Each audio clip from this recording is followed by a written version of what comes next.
In a sense, members of the community may not have been responding only to a single isolated confrontation, but also to a pervasive, corrosive, and deeply unfortunate lack of trust, attributable to numerous constitutional violations by their law enforcement officials, including First Amendment abuses, unreasonable searches and seizures, and excessive and dangerous use of force, exacerbated by severely disproportionate use of these tactics against African Americans.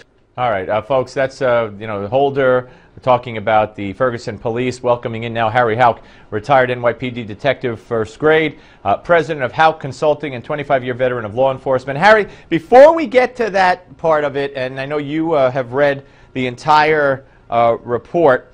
Right. I want to talk about what he also announced yesterday, and that's that there was no indictment of civil rights violations against Darren Wilson, the officer. And what really gets me here is that and this is their own words, this is their own report, Justice Department, that 6 of the most credible witnesses to the shooting of Michael Brown were afraid to give testimony in support of the police officer because they knew it would undercut the hands up, don't shoot narrative being advanced by their neighbors. They were afraid for their lives. Supposedly there were signs posted throughout Ferguson that rats or squealers will pay. How come, A, the news media never talked about any of this if there were signs up and people were so scared, and B, shouldn't the Justice Department be investigating a community that's threatening legitimate witnesses in a criminal investigation? I agree with you 100%, except that's not their act. That's not their talking points. What they want to do is they want to point the finger at the police department, and especially white police officers here, as the bad guy.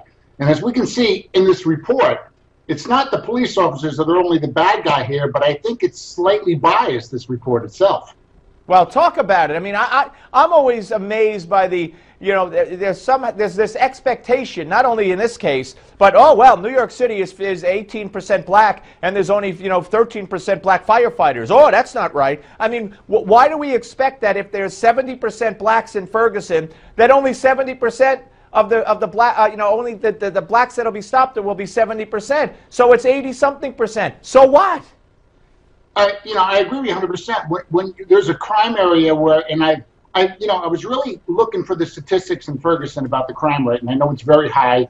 And I've read somewhere that it was 90% of the crime is committed by blacks. All right. So where is it written, and what kind of thought process was behind the fact that if there's 70% of blacks in Ferguson, all right, that it should only be 70% of the stops, 70% of the arrests?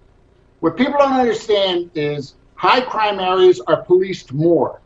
Now, when I read this report, all right, there are some things that I agree with the report. There's some crazy laws there, all right? There's some things that, and not only that, this report should be investigation of the Ferguson Police Department and the city and its courts. Not all the problems here are a result of the police officers. Right.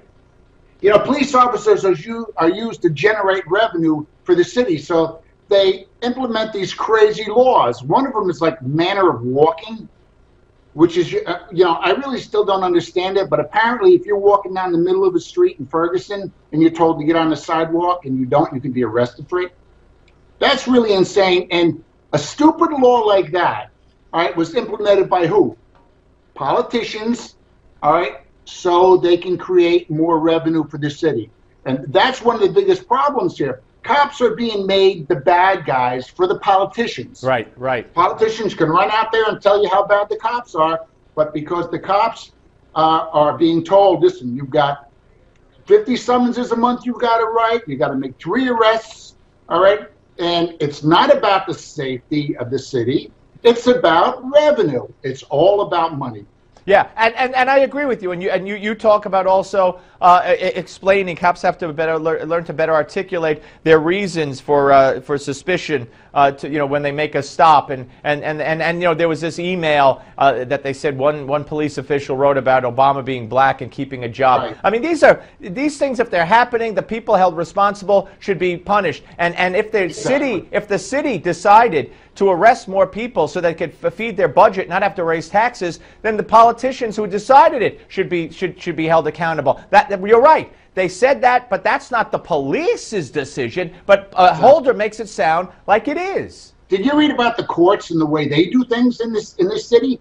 It's totally insane based on what I'm reading about. And you know what else I didn't like? I didn't like the fact that they went out and they spoke to probably dozens and dozens, maybe scores of people out there, all right, who made comments about the police department, and they didn't do any fact checking on whether or not these incidents really occurred or not. They took it all at face value. And the officers themselves did not get to explain what happened in some of these reports that some of the reports that were read by these people running this report. All right, the officer. There's always two sides of a story, Steve. Right. No, right? yeah. Not just one side of a story. Well, I had no idea about that. I really had no idea about that. And I want to finish real quickly here where we started, and that is with what the Justice Department knows happened. How come they're not going after people who intimidated and threatened witnesses? I've heard nothing about that. I know it doesn't fit their MO, but aren't they obligated? Well, they're obligated, just like Ferguson is obligated to make changes, but they're the federal government. Yep. They're only obligated to do what they want to do. All right, Harry, always good talking to you, sir. Thank you very much. Take care. Appreciate it. All right, folks, Aaron Klein is next.